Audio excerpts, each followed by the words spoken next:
Hi everyone, welcome to the session. So आज इस class में हम डिस्कस करने वाले हैं इंपॉर्टेंस ऑफ सेक्शनल टेस्ट, यानी कि सेक्शनल टेस्ट हमें क्यों देना चाहिए, मॉक टेस्ट हमें क्यों देना चाहिए, और इनफैक्ट सीधा सीधा क्वेश्चन है, टेस्ट ही हमें क्यों देना चाहिए। Right, we are preparing for the exam. हम इतनी मेहनत तो कर रहे हैं, हम इतने सारे सब्जेक्ट्स पढ़ रहे हैं, हम स्कूल भी मैनेज कर रहे हैं, then why should I give these test? Actual test तो देना ही है ना।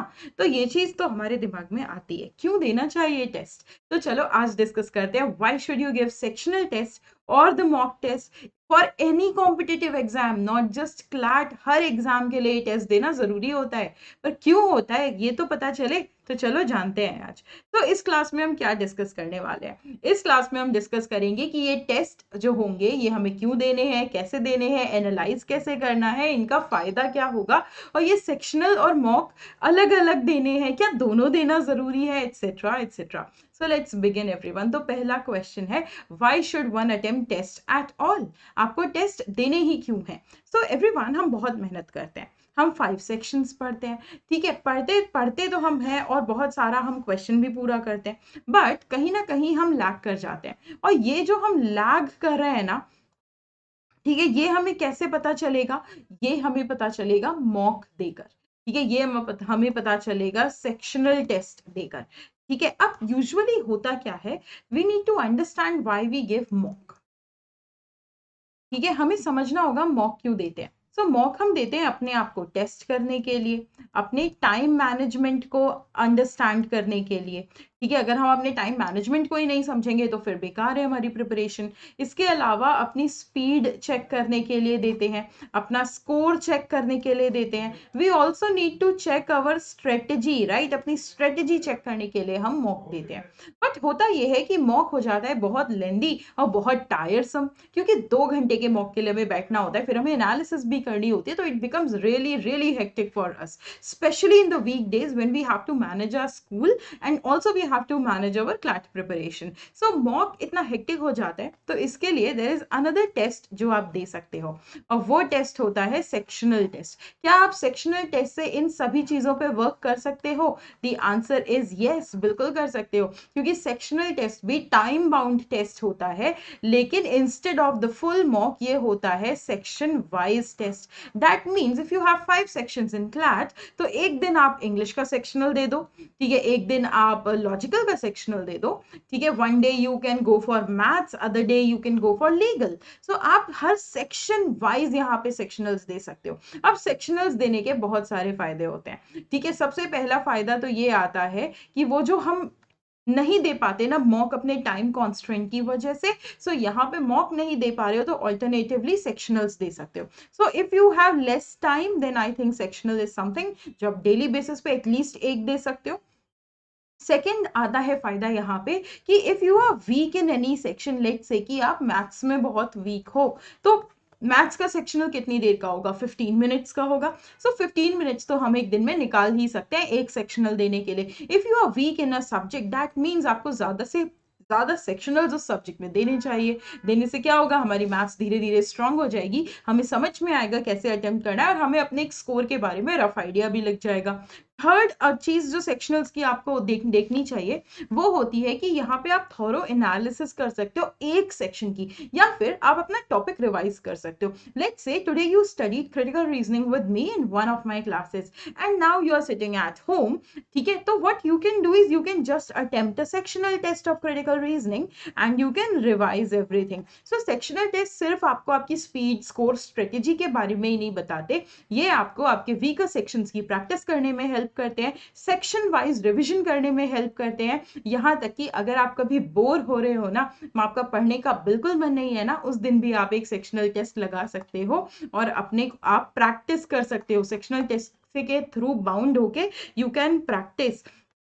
आप बहुत सारे सेक्शनल टेस्ट अनअकैडमी के प्लेटफॉर्म पर भी दे सकते हो। So everyone, I think if you are a dropper, अगर आप एक ड्रॉपर हो और अगर आप हर टाइम की, because now the exam is very close, ठीक है, और आप डेली सारे सब्जेक्ट्स पढ़ते हो या आपने अपना शेड्यूल बनाया है कि आप 2 दिन एक सब्जेक्ट पढ़ोगे, सो मेरे ख्याल से लास्ट मोमेंट पे आपको थोड़ा सा सेक्शनल जरूर देना चाहिए, ठीक है, at least when you are finally closing your books at the end of the at the end of your preparation, like आधे घंटे का एक सेक्शनल दे सकते हो उन पर्टिकुलर सब्जेक्ट्स का टू टेस्ट योरसेल्फ कि आपने क्या पढ़ा है। नाउ लेट्स से कि अब योर शेड्यूल इज कि ऑन मंडे आप पढ़ते हो लीगल अवेयरनेस, ठीक है, या लीगल रीजनिंग, एंड साथ में आप पढ़ते हो इंग्लिश। सो लीगल का एक सेक्शनल लगा लो, इंग्लिश का एक सेक्शनल लगा लो। अब आपको टाइम कितना देना चाहिए हर सेक्शनल के लिए? सो एवरीवन, अगर आप ऑफलाइन दे रहे हो तो यस आपको मैनुअली टाइम सेट करना होगा। अगर आप ऑनलाइन दे रहे हो जैसे अन अकेडमी के सेक्शनल्स वगैरह होते हैं तो वहां पे आपको मैनुअली टाइम सेट नहीं करना है, time will already be given to you on the test because online test चलेगा। सो इंग्लिश के सेक्शन के लिए आप क्या कर सकते हो, you can devote 30 minutes or 25 minutes. It would be better if you devote lesser time because exam में भी हमारे पास time थोड़ा कम हो जाता है because of all the OMR filling and the registrations. So instead of 30 it would be advisable कि आप 25 minutes दो, ठीक है। मैथ्स के लिए आप कितना दे सकते हो? मैथ्स के लिए only 15 minutes would be sufficient everyone, ठीक है। Then we can talk about your logical reasoning section. I think 25 minutes यहाँ भी sufficient होंगे। For GK most probably 12 to 15 minutes आपको देने चाहिए and for remaining time everyone आपको legal को 30 से 35 मिनट्स देने चाहिए, ठीक है। नाउ इसी पैटर्न पे आपको आपका फुल लेंथ मॉक भी सॉल्व करना है और इसी पैटर्न पे आपको आपका सेक्शनल मॉक भी सॉल्व करना है। If you are solving sectional offline और if you are solving your mock offline तो मेक श्योर कि आप इन टाइमिंग्स का ध्यान रखो, ठीक है, बिकॉज टाइम मैनेजमेंट में ये टाइमिंग्स हमारे बहुत हेल्प करेंगे ना। बहुत बच्चों की क्वेरी होती है कि हम किसी भी मॉक को या किसी भी सेक्शनल को एनालाइज कैसे करें। एनालाइज करने के लिए it's very important that you understand कि हम मॉक या सेक्शनल देते क्यों हैं। तो एवरीवन, अभी मैंने आपको कुछ पॉइंटर्स बताए थे, I will be repeating those pointers. हम सबसे पहले अपने स्कोर को चेक करने के लिए देते हैं कि हम कहाँ स्टैंड कर रहे हैं, हमारा कितना स्कोर आ रहा है और कितना मुझे अभी मेहनत करनी है to achieve that ideal score so that I can get admission in one of the national law universities, ठीक है। सेकंड, अगर हम बात करते हैं तो we need to analyse our speed also because speed is a major culprit, क्योंकि हमारे जो स्कोर्स होते हैं वो हमारी स्पीड पर डिपेंड करते हैं, हमारी एक्यूरेसी पर डिपेंड करते हैं। दैट मीन्स थर्ड पॉइंट होता है आप अपनी एक्यूरेसी चेक करना चाहते हो कि आप टाइम के प्रेशर में कितना क्वेश्चन सॉल्व कर पा रहे हो, कितने सही क्वेश्चन सॉल्व कर पा रहे हो।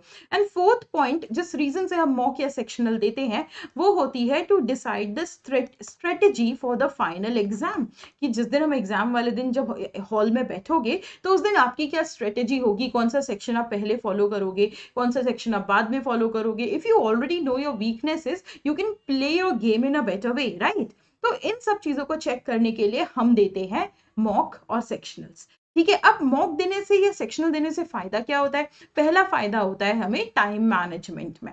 We need to understand that time is crucial in these competitive exams, okay, even if it is CLAT और any other exam, time management बहुत जरूरी है। So as I have written the timing, आपको हर सेक्शन को लगभग इतना ही time देना चाहिए। You should try to attempt each and every question because sometimes बहुत ईजी सेक्शंस आ जाते हैं जो हम छोड़ देते हैं, तो ये नहीं करना है, इजी क्वेश्चंस नहीं छोड़ने हैं। Art to skip the question आपको सीखना होगा। रिमेंबर, आपको क्वेश्चन को स्किप करना। अगर आपको लगता है कि आपके 45 सेकंड्स एक क्वेश्चन में लग गए, छोड़ो और आगे बढ़ो। Initially when you are practicing आपको यहाँ पे 1 question equal to 1 minute rule follow करना चाहिए, यानी हर क्वेश्चन पे आप 1 मिनट दोगे इंक्लूडिंग रीडिंग द पैसेज, यानी एक पैसेज आप 5 मिनट में सॉल्व कर लोगे, ठीक है। Try to follow this and then धीरे धीरे अपना टाइम कम करते जाओ। ऐसे आपको करना है time manage. Now remember everyone, जब ऑफलाइन एग्जाम होगा ना तो आपको ओएमआर भी भरना होगा। अब ओएमआर भरने में तो 10 मिनट ऐसे ही चले जाएंगे, राइट। अब 10 मिनट या 15 मिनट भी जा सकते हैं। इसके अलावा आपको आपका रोल नंबर भरना होगा, रजिस्ट्रेशन नंबर भरना होगा, वो सर्कल्स फिल करने होंगे। सो दैट मीन्स अगर आपका एग्जाम 120 मिनट्स का है ना तो इस 120 मिनट्स में कुछ टाइम तो ऐसे ही कट कर दो। कितना? लगभग मिनिमम 10 तो कट करोगे ही करोगे, वैसे तो 20 भी कट कर सकते हो, ठीक है। So the actual time to solve the paper would be only 110 minutes. इस 110 में there will be 150 questions. You have to achieve the maximum number of questions. आपका जो attempt होना चाहिए वो maximum होना चाहिए, जितना ज़्यादा possible हो। देखो हर question करना तो possible नहीं होता, लेकिन कम से कम maximum questions तो करके आए to get a good marks, right? तो आप सोचो 110 minutes में आपको करने हैं इतने सारे questions, ठीक है। तो इसके लिए क्या चाहिए? बहुत सारी practice चाहिए, एक बहुत अच्छा time management चाहिए और questions को skip करना करना आना चाहिए, यानी डिफिकल्ट क्वेश्चन है, आपको डाउट हो रहा है, आप वाइल्ड गेस नहीं करोगे वहां, because there is a negative marking also, आप स्किप कर दोगे क्वेश्चन को, ठीक है। टाइम मैनेजमेंट पे स्पेसिफिकली ध्यान दो। नेक्स्ट आ जाता है नेगेटिव मार्किंग। अब आपको नेगेटिव मार्किंग पर भी ध्यान देना है, और दोनों मॉक और sectionals will help you out with this. Everyone, negative कब होता है? जब हम रॉन्ग आंसर चूज कर लेते हैं। और इस रॉन्ग आंसर को चूज करने से कैसे बच सकते हैं? सबसे पहले तो हम में से बहुत सारे बच्चे क्वेश्चन पेपर अच्छे से नहीं पढ़ते, और छोटा छोटा नॉट एक्सेप्ट जो लिखा होता है ना, उसे भूल जाते हैं, पढ़ते ही नहीं है, इग्नोर मार देते हैं, right, and we get the wrong answer because हमने क्वेश्चन नहीं पढ़ा था। तो the first silly mistake that all of us do is that we do not read the question properly. तो नेगेटिव अगर अपना बचाना है तो क्वेश्चन अच्छे से पढ़ो, सिली मिस्टेक्स कम से कम करो। आपको पता है ऑप्शन ए है, लेकिन जल्दी जल्दी में बी मार्क कर दिया तो गलत हो जाएगा ना, लॉस किसका है? हमारा है। So you need to work on the silly mistakes, ठीक है। हम बहुत थके हुए थे, आपने सोया नहीं रात में, ठीक है, आप बहुत थके मूड से आप अपना मॉक दे रहे हो, तो नहीं अच्छा अटेम्प्ट हो पाएगा, because you are not with a fresh mind, आपका दिमाग ही नहीं चल रहा अभी। तो you need to be, you need to have a proper sleep, you need to rest even before the D day, जिस दिन आपका एग्जाम है और उससे पहले अपने मॉक और सेक्शनल देते टाइम भी, जिससे आप ये नेगेटिव कम कर सको। नेक्स्ट नेगेटिव आता है हमारे कॉन्सेप्ट्स की वजह से, क्योंकि कॉन्सेप्ट्स तो पढ़े नहीं होते हमने, हमें लगता है हमने पढ़ लिया पर पढ़े नहीं होते हैं, नहीं पढ़े भी होते हैं तो समझ में नहीं आए होते, हमने बस सिलेबस पूरा किया होता है। तो बच्चों ऐसे तो काम नहीं चलने वाला, we need to understand the concept, और इसके लिए क्या करना है? थोड़ा ग्राउंड वर्क करना है। पहले क्वेश्चन से ही एकदम सही आंसर अगर नहीं आ रहे तो टेंशन मत लो, पहले 100 क्वेश्चंस मोस्ट डिफिकल्ट होते हैं, बिकॉज उसमें हम करते हैं अपना ग्राउंड वर्क। तो ग्राउंड वर्क में हम कॉन्सेप्ट सीखते हैं, जहां पे हमें लॉजिक भी पढ़ना है, ठीक है। सो वी विल लर्न, अपने लॉजिक को जब तक सही नहीं करोगे आंसर कैसे सही आएगा, right. You need to work on your logic as well. Next point अगर नेगेटिव मार्किंग में आता है, वो होते हैं हमारे तुक्के। हम तुक्के लगा के आते हैं, या फिर हम ईगो पे ले लेते हैं, ये क्वेश्चन आज कैसे सॉल्व नहीं होगा, today I will solve this question at any cost. पर बच्चा, you need to clear CLAT ना। तो अगर हम ये ईगो ले आए अपना सामने, तो नहीं होना हमारा पेपर सॉल्व, ठीक है। तो हम यहाँ पे क्या करेंगे? हम यहाँ पे सॉल्व करेंगे क्वेश्चन को, लेकिन हम स्किप भी करेंगे, नेगेटिव गेसेस नहीं करने हैं। हाँ, ये मुझे सही लग रहा है ना, many of us do this, right. ये ना 1 2 3 4 में मुझे ए अच्छा लग रहा है, ए मार्क कर देते हैं, ऐसे भी नेगेटिव हो जाता है। तो ये अच्छा लग रहा है वाला लॉजिक नहीं यूज करना है, ठीक है। तो ये कुछ रीजंस हो गए नेगेटिव के, और इनसे हमें बचना बहुत जरूरी है। अब नेक्स्ट जो पॉइंट आ जाता है, वो आता है हमारे सीक्वेंस का ना, वो वेरी सीरियस पॉइंट। अब this sequence guys is going to be different for each and every student. मेरे लिए जो आसान है, जरूरी नहीं है कि तुम्हारे लिए वो आसान हो। You have to choose your own sequence. Start with the section you are most comfortable with. Advisable होगा, because CLAT is a very comprehensive question paper, right? Every section has a lot of reading to do.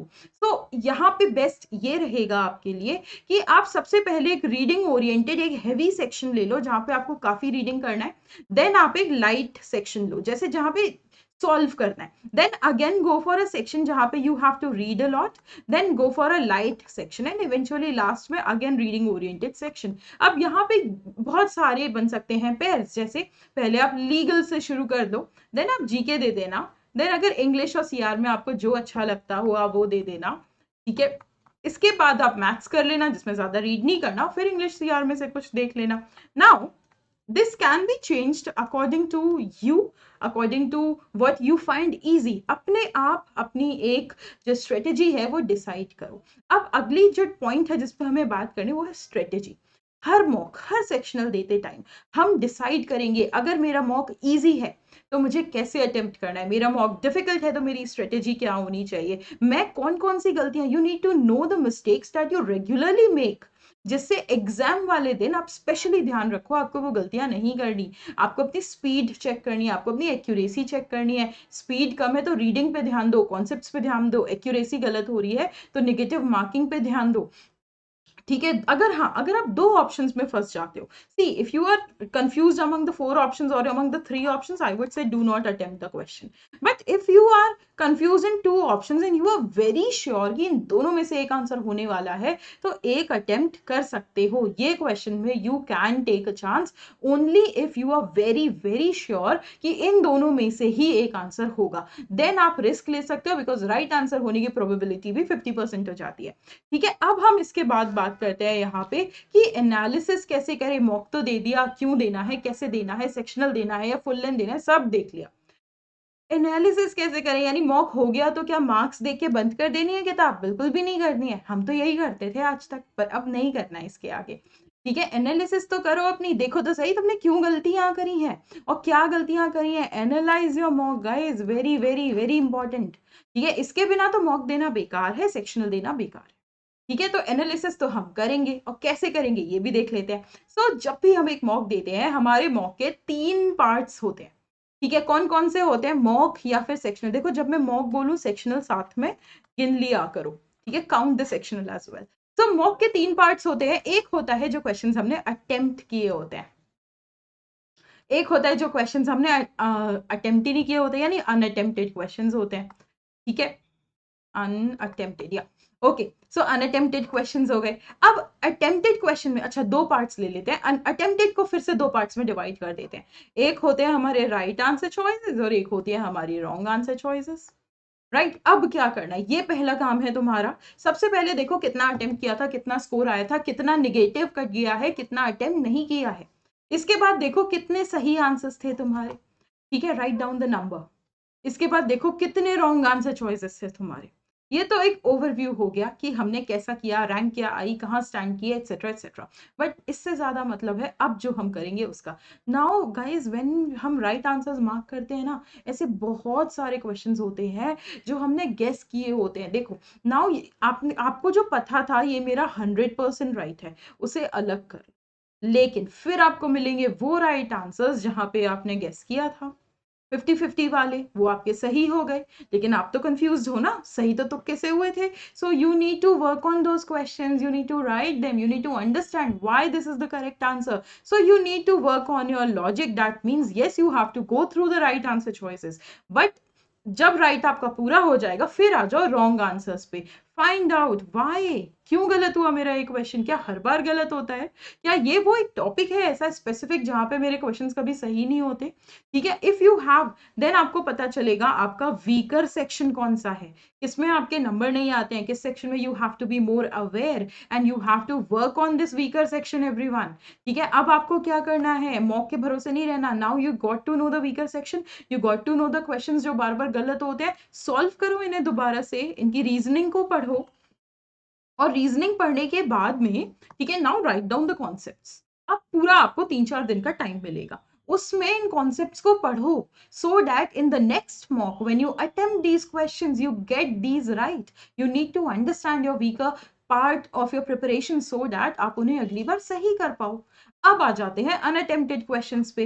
Now unattempted questions में you will again use the timer. Yes, आपको timer पे solve करना है, time bound manner में करना है, because वो time pressure से ही हमारी एक्यूरेसी अच्छी होगी। ठीक है, so every question has to be solved within the stipulated time. So guys, solve the questions now.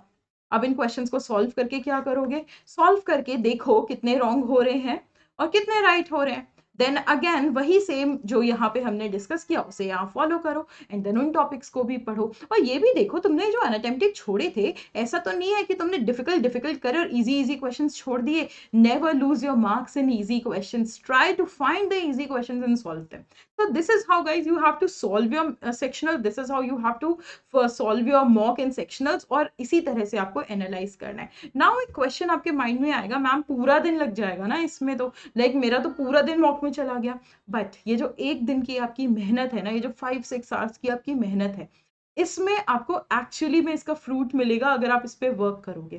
ठीक है, this will greatly help you in your exam also. आप किसी भी टॉपर से पूछना, ठीक है, किसी भी बच्चे से पूछना जो आज प्रेजेंटली एनएलयू में है, या फिर कोई ऐसा इंसान जिसने कोई कॉम्पिटिटिव एग्जाम क्रैक किया है, वो आपको बार बार बोलेंगे मॉक दो, सेक्शनल दो, एनालाइज करो, because this is the most important aspect of your preparation. So everyone, I think I have covered all the parts of sectionals in mock today. So आपको समझ में आया होगा सेक्शनल्स क्यों जरूरी होते हैं। अनअकैडमी पर भी आपको बहुत सारे मिल जाएंगे, फ्री में भी मिल जाएंगे। सो वहां पे जाओ, अटेम्प्ट करो। अभी 29 अक्टूबर को एक एलिट का मॉक भी आने वाला है, तो देख लेना, अटेम्प्ट कर सकते हो। ठीक है, बाकी everyone, I think that's all for today. और हाँ, अगर एलिट का मॉक देना अनअकैडमी के थ्रू, तो एक कोड है, उसके थ्रू एनरोल भी कर लेना। ठीक है, कोड है कृति लाइफ 10। सो गाइज, आज की क्लास रखते हैं यहीं तक। Thank you so much for being in the class. Bye, take care, have a nice day.